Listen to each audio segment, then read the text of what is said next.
तो आज मैं आपके सामने एक और प्रॉब्लम लेके आया हूँ जिस प्रॉब्लम का नाम है सम वर्सेस एक्सॉर। तो सम वर्सेस एक्सॉर जो प्रॉब्लम है, ये प्रॉब्लम क्या कहती है, given an integer n, find each x such that n plus x is equal to n XOR x. और जहाँ पर आपका ये एक्सॉर, ये जो है ये सिंबल डिनोट करता है बिटवाइज एक्सॉर ऑपरेटर को, और हमें प्रिंट करना है number of x satisfy the criteria. इसका मतलब क्या है कि आपको एक कंडीशन लगानी है कि n plus x is equal to n XOR x. मतलब आपको फाइंड करना है ऐसे एक्स जो इस कंडीशन को फॉलो करें कि जो आपके नंबर के साथ कौन सा नंबर ऐसा प्लस होने पर और कौन से नंबर से एक्सॉर करने पर कि दोनों का आंसर आपका इक्वल आए। इस चीज को आपको फाइंड करना है। तो जैसे इस एग्जांपल में दे रखा है कि इस एग्जांपल में आपको दे रखा है n की वैल्यू, इस एग्जांपल में आपको 4 दे रखी है। तो आप 4 के साथ हर एक को, जैसे 4 के साथ आपने 0 को प्लस किया तो आपका आंसर आया 4, और 4 के साथ आप 0 का एक्सॉर करेंगे तो भी आपका आंसर आएगा 4। ऐसे ही आप 4 के साथ 1 और 4 के साथ एक्सॉर 1 दोनों का सेम आंसर आएगा। 4 के साथ 2 का समेशन और 4 के साथ 2 का एक्सॉर दोनों का आंसर सेम आएगा। ऐसे ही 4 के साथ 3 का एक्सॉर और 4 के साथ 3 का सम का भी आंसर एक आएगा। तो इस चीज को फॉलो करते हुए हमें बताना है कि ऐसे कितने एक्स हो सकते हैं जो इस कंडीशन को सेटिस्फाई करेंगे कि n plus x is equal to n XOR x. ऐसे कितने ही एक्स हो सकते हैं जो इस कंडीशन को सेटिस्फाई करेंगे। तो चलिए अब देखते हैं। तो सबसे पहले हम लोग को फंक्शन डिस्क्रिप्शन दे रखा है। फंक्शन डिस्क्रिप्शन में हम लोग को क्या बताया गया है, फंक्शन डिस्क्रिप्शन में हम लोग को कहा गया है complete the sum XOR function in the editor below it should return the number of the value determined as the integer. तो हमें ऐसे इतने ऐसी वैल्यू निकालनी है जो इस कंडीशन को अपने सेटिस्फाई करें, और हमें रिटर्न में क्या करना है, हमें रिटर्न में करना है ऐसी कितनी वैल्यूज हो सकती हैं जो इस कंडीशन को सेटिस्फाई करती हैं। और हम लोग को इनपुट में दे रखा होगा, एक सिंगल इंटीजर इनपुट में दे रखा होगा जो कि डिनोट करेगा कि क्या किस वैल्यू के साथ हम लोग को एक्सॉर परफॉर्म या समेशन परफॉर्म कराना है।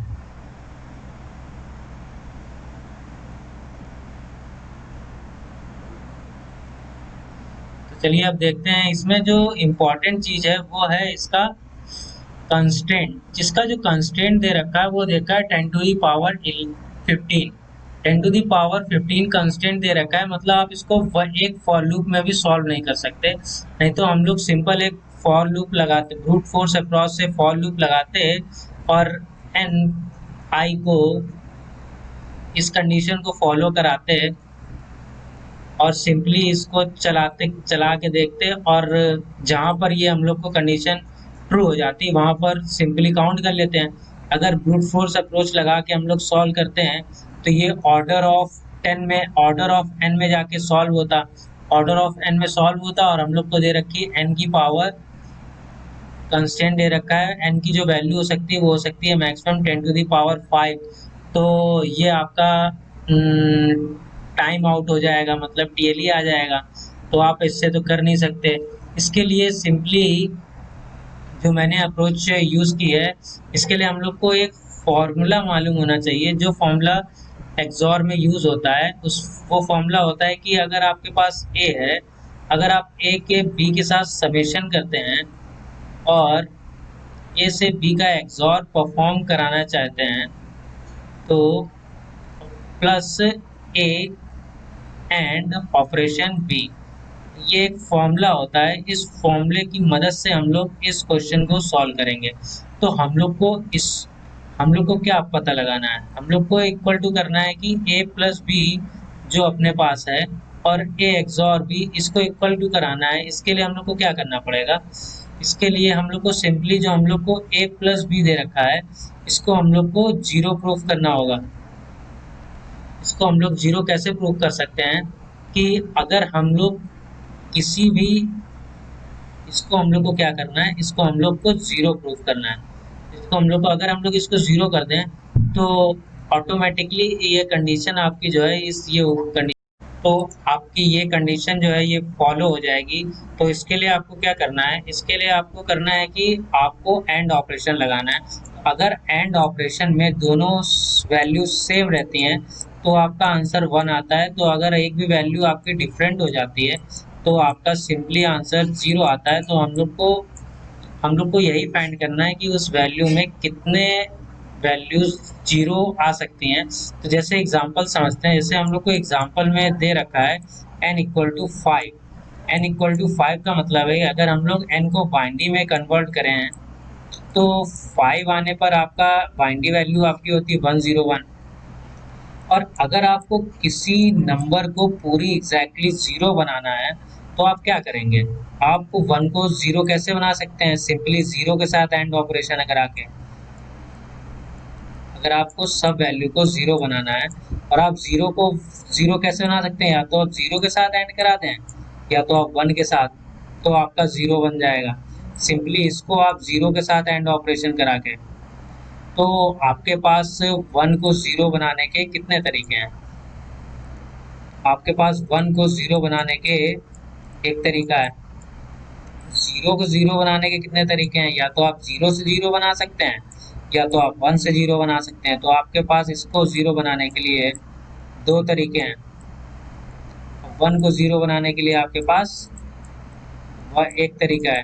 तो आपको टोटल वेज कितने हो गए नंबर को 0 बनाने के लिए, तो 1 इंटू 2 इंटू 1। तो जितने आपके पास 0 हैं उस, तो इससे ये पता चल रहा है जितने आपके पास 0 हैं अगर 2 की पावर में उतना लिखा जाए तो आपके पास उतने ही वेज होंगे इस काम को करने के लिए। तो सिंपली इसी लॉजिक को हम लोग यूज़ करके अपने कोड को करेंगे। तो अब चलते हैं सॉल्यूशन की तरफ और देखते हैं कि ये कोड कैसे चल रहा है।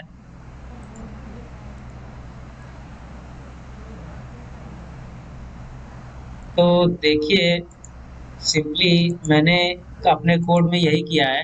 सबसे पहले हम लोगों ने एक इनपुट ले लिया है, इनपुट हम लोग का n है, इसमें हम लोग इनपुट ले रहे हैं, हम लोग को कौन सा नंबर दे रखा है। और अगर अपना n 0 है तो उसको 0 बनाने में मैक्सिमम एक ही टाइम लग सकता है, क्योंकि 0 को 0 बनाने में एक ही वे हो सकता है 0 बनाने का। और अगर उसके बाद हम लोग नंबर को बाइनरी में कन्वर्ट कर देंगे, उसके बाद हम लोग उस नंबर को बाइनरी नंबर में कन्वर्ट कर दे रहे हैं। उसके बाद हम लोग चेक कर रहे हैं कि अपने पास कितने 0 हैं उस बाइनरी नंबर में। इस स्लाइसिंग का यूज़ मैंने इसलिए किया है कि क्योंकि जो हम लोग के पास नंबर रिटर्न होके आता है बाइनरी में वो 0 भी उसके बाद वो नंबर लिखा होता है। तो बस काउंट ऑपरेशन को इससे हटाने के लिए बस मैंने स्लाइसिंग का यूज़ किया है। उसके बाद हम लोग ने 2 की पावर में नंबर ऑफ जीरोस को काउंट कर लिया है। तो अब चलते हैं समीशन की तरफ और देखते हैं।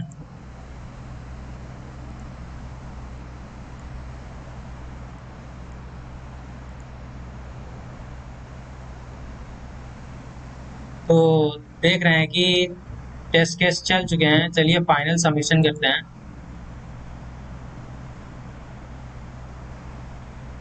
सारे टेस्ट केस चल गए हैं। Thank you for watching and don't forget to subscribe the channel.